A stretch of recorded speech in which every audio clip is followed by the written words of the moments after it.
Everyone, welcome to our channel learn latest. आज हम बात करेंगे ऑब्जेक्ट ओरिएंटेड प्रोग्रामिंग के बारे में कि जावा में हम ऑब्जेक्ट ओरिएंटेड प्रोग्रामिंग कैसे यूज़ होती है। ठीक है, तो the main purpose of object oriented programming is to deal with real world entity using programming language. तो ऑब्जेक्ट ओरिएंटेड प्रोग्रामिंग का मेन पर्पस क्या है कि जो हमारे रियल वर्ल्ड की जो भी प्रॉब्लम्स हैं उनको सॉल्व करने के लिए ऑब्जेक्ट ओरिएंटेड प्रोग्रामिंग डेवलप हुई। पहले procedure oriented programming it is not possible. पहले क्या था कि मतलब जो भी प्रोग्रामिंग हम करते थे वो प्रोसीजर ओरिएंटेड थी, तो वो रियल वर्ल्ड एंटिटी की प्रॉब्लम को सॉल्व नहीं कर पाती थी। इस वजह से ऑब्जेक्ट ओरिएंटेड प्रोग्रामिंग डेवलप की गई। ठीक है, तो इसके कुछ फीचर्स हैं जिसमें हम पढ़ेंगे class, object inheritance, polymorphism, encapsulation and abstractions. तो इन फीचर्स पे बेस्ड होती है पूरी ऑब्जेक्ट ओरिएंटेड प्रोग्रामिंग, जिसको हम आगे डिटेल में डिस्कस करेंगे।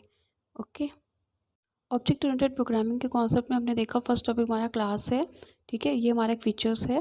इसके बारे में हम यहाँ पे डिटेल में पढ़ेंगे कि क्लास क्या होता है, कैसे बनता है, इसका सिंटैक्स क्या होता है।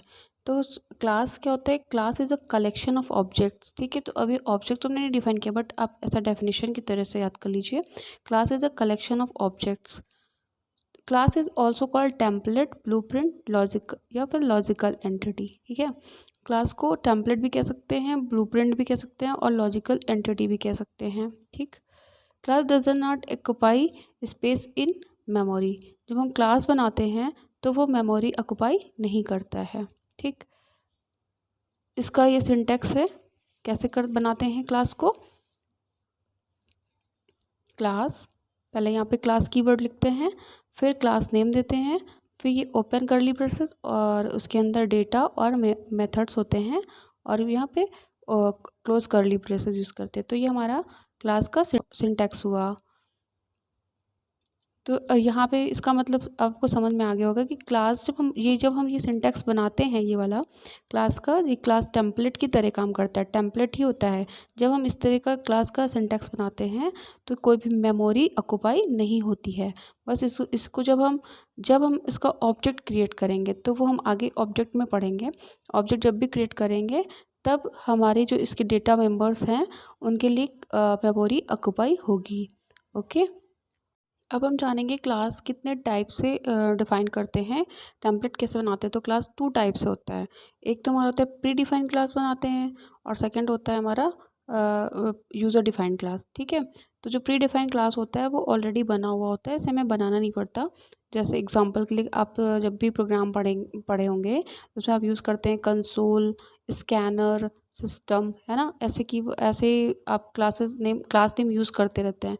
तो ये हमारे कैसे क्लासेस है? प्री डिफाइंड क्लास है। ठीक, सेकंड हमारा यूज़र डिफाइंड है। यूज़र डिफाइंड का मतलब होता है जो यूज़र बनाता है अपने लिए, अपने सुविधा के लिए बनाते हैं। जैसे एग्जांपल के तौर पे डेमो, है ना, क्लास का नेम रख दिया, ए रख दिया, टेस्ट। तो ये जो हम खुद बनाते हैं, ठीक है, जो पहले से नहीं बनी है, ये हमने बनाई है, तो इनको कौन सी क्लास बोलते हैं? ये यूज़र डिफाइंड क्लास होती है। ठीक है, अब हम बात करेंगे ऑब्जेक्ट्स के बारे में। ऑब्जेक्ट क्या होता है? Object is a physical entity और अ रियल वर्ल्ड एंटिटी। ठीक है, आप इसको ऐसे भी डिफाइन कर सकते हैं, ऑब्जेक्ट फिजिकल एंटिटी होती है या फिर रियल वर्ल्ड एंटिटी होती है। ठीक, object is an instance of class.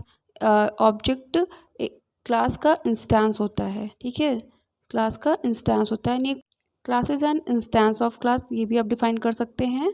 When we create object for class, जब हम किसी भी क्लास के लिए ऑब्जेक्ट डिफाइन करते हैं या क्रिएट करते हैं, then memory occupy for that class. तो जो हम क्लास टेम्पलेट, जो भी आपको मैं सिंटैक्स के थ्रू दिखाया था क्लास बनाना, तो उसमें जब क्लास होती है तब जब हम ऑब्जेक्ट क्रिएट करेंगे तब उस क्लास के टेम्पलेट के लिए मेमोरी ऑक्युपाई होगी। Object have states and behaviour. Her object का अपना अपना स्टेट और बिहेवियर होता है। ठीक है, इस ऑब्जेक्ट का एग्जांपल आप समझ सकते हैं, जैसे हम और आप हैं। ठीक है, तो हमारा स्टेट और बिहेवियर है ऑब्जेक्ट, हम क्या रियल वर्ल्ड एंटिटी हैं, है ना। हमारा स्टेट और बिहेवियर होता है, जैसे कि पढ़ा रहे तो हम आपके लिए टीचर हुए, ठीक है, अपने भाई के लिए हम अपनी बहन हुए। ठीक है, तो इस तरह से ऑब्जेक्ट के अपने कुछ स्टेट और बिहेवियर होते हैं। अब इसका सिंटैक्स देख लेते हैं कि कैसे हम क्लास का ऑब्जेक्ट का सिंटैक्स बनाते हैं। तो हम पहले क्लास नेम लिखते हैं, जो हम टेम्पलेट बनाते हैं क्लास, उसमें क्लास नेम देते हैं, तो वो लिखते हैं। फिर ऑब्जेक्ट नेम लिखते हैं, फिर ये असाइनमेंट ऑपरेटर यूज़ करते हैं, फिर न्यू कीवर्ड, फिर क्लास नेम। और क्लास नेम ये हमारा कंस्ट्रक्टर, देखो मैंने डिफाइन भी किया है, इसको क्या बोलते हैं, क्लास नेम। क्लास नेम यानी जो हम टेम्पलेट में डिफाइन करते हैं। अभी हम एग्जाम्पल में आप पूरे अच्छे से समझेंगे। ये हमारा, इसको क्या कहते हैं, ऑब्जेक्ट रेफरेंस। ठीक है, ये ऑब्जेक्ट का रेफरेंस बना देता है। और ये हमारा असाइनमेंट ऑपरेटर होता है। न्यू हमारा कीवर्ड होता है, क्लास नेम कंस्ट्रक्टर होता है। ठीक, keyword provide dynamic memory allocation for our class logic for data processing. New keyword क्या करता है, हमें डायनेमिक मेमोरी एलोकेट करता है क्लास के लिए, क्लास के लॉजिक के लिए, data for data processing, data process करने के लिए। ठीक है, in Java each program of Java have default constructor. ये जो हमारा यहाँ पे देखिए ना, हर एक प्रोग्राम में जब आप ऑब्जेक्ट क्रिएट करेंगे तो हमारा डिफ़ॉल्ट कंस्ट्रक्टर होगा जावा के प्रोग्राम में। ओके।